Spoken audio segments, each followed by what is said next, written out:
Dalam video sebelumnya, ada 4 alasan PHK karena pengusaha. Kini, kita akan bahas 5 penyebab putusnya hubungan kerja karena pekerja itu sendiri.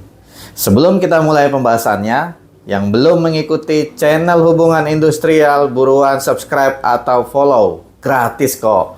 Dan satu lagi, bagikan video ini ke teman-teman Anda agar kita dapat berbagi hal-hal yang bermanfaat untuk orang lain. Simak video ini sampai selesai, biar nggak salah paham.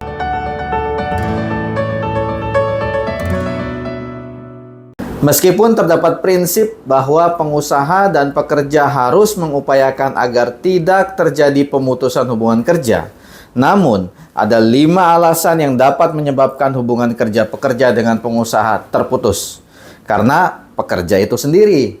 Apa kelima alasan tersebut? Pertama, pekerja mengundurkan diri.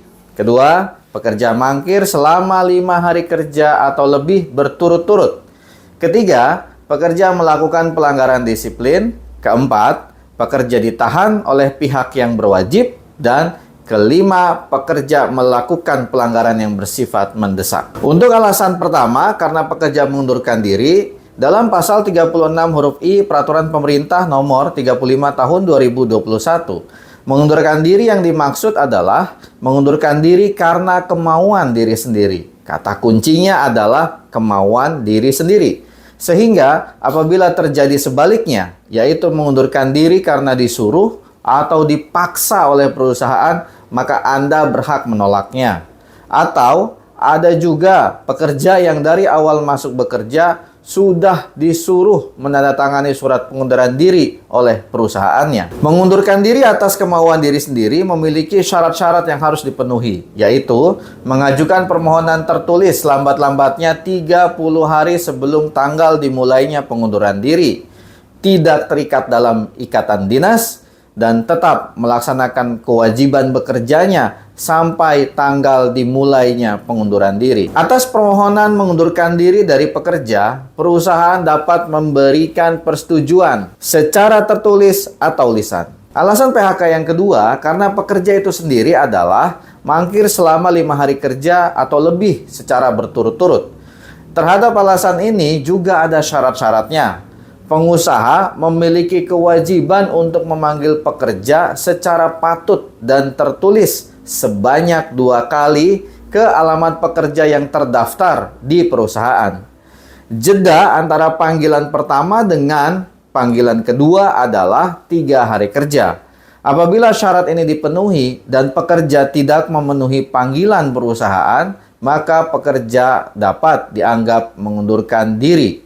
Sebaliknya, jika tidak terpenuhi, maka pekerja dapat diputuskan hubungan kerjanya karena pelanggaran disiplin. Ketiga, pekerja dapat diakhiri hubungan kerjanya apabila melakukan pelanggaran disiplin sebagaimana yang diatur dalam perjanjian kerja, peraturan perusahaan, atau perjanjian kerja bersama.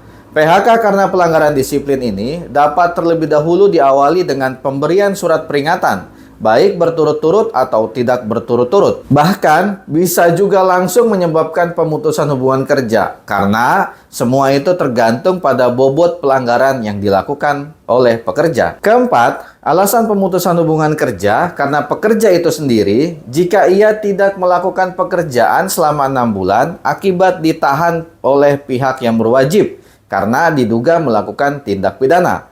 Selama pekerja ditahan, pengusaha memang tidak wajib membayar upah pekerja, tetapi wajib memberikan bantuan kepada keluarga pekerja yang menjadi tanggungannya. Untuk 1 orang tanggungan diberikan 25% dari upah pekerja sebulan. 2 orang tanggungan diberikan 35%. 3 orang tanggungan diberikan 45%. Dan untuk 4 orang tanggungan atau lebih diberikan 50% dari upah pekerja sebulan. Kelima, pekerja dapat diakhiri hubungan kerjanya karena ia sendiri apabila melakukan pelanggaran yang bersifat mendesak. Yang jenis-jenis pelanggarannya dalam penjelasan pasal 52 ayat 2 Peraturan Pemerintah Nomor 35 Tahun 2021 adalah yang bersifat penipuan, pencurian, penggelapan, dan atau perbuatan lain yang dapat diancam pidana. Terhadap PHK karena mengundurkan diri atas kemauan diri sendiri, mangkir selama 5 hari kerja berturut-turut atau lebih, pelanggaran yang bersifat mendesak, dan pekerja ditahan yang menyebabkan kerugian bagi perusahaan, maka pekerja tidak berhak mendapatkan pesangon, tetapi hanya berhak mendapatkan uang penggantian hak dan uang pisah yang besarnya diatur dalam perjanjian kerja, peraturan perusahaan, atau perjanjian kerja bersama. Sedangkan PHK karena pekerja melakukan pelanggaran disiplin, berhak atas uang pesangon sebesar 0,5 kali ketentuan, uang penghargaan masa kerja sebesar 1 kali ketentuan, dan uang penggantian hak. Selain itu, PHK akibat pekerja ditahan yang tidak menyebabkan kerugian bagi perusahaan berhak atas uang penghargaan masa kerja sebesar 1 kali ketentuan dan uang penggantian hak. Akhir kata, jika video ini bermanfaat, beri like, komentar, dan share video ini ke teman-teman Anda. Mudah-mudahan kita diberikan kesehatan dan panjang umur agar dapat berjumpa lagi pada video berikutnya. Semoga bermanfaat.